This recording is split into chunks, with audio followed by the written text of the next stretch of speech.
Hi, I'm Dr. Jesse. And I'm April Gill. And we're looking forward to our upcoming marital intimacy workshop with you in just a couple short weeks, where we're going to be talking about that all-important aspect of your love life, your emotional connection. We know that sex is both physical and emotional and spiritual, and at whatever age and whatever stage you are in your marriage, your love life will be better if you strengthen your emotional connection. We want you to have the best type of emotional connection, which is called secure attachment.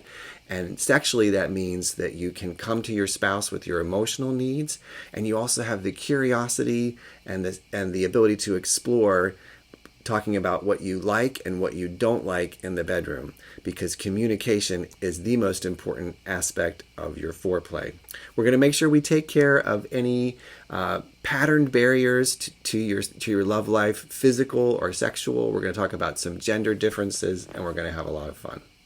We are really looking forward to seeing you. It'll be Saturday, October the 1st, 8:45 a.m. to 11:30.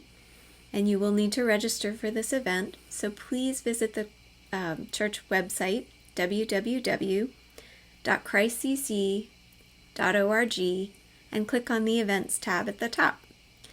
Childcare is not provided for this event, so if you have young children, you'll need to set that up for them. At Face to Face Living, Jesse and I are invested in helping marriages be the best that they can be. So please come out. We look forward to seeing you. Can't wait to see you there.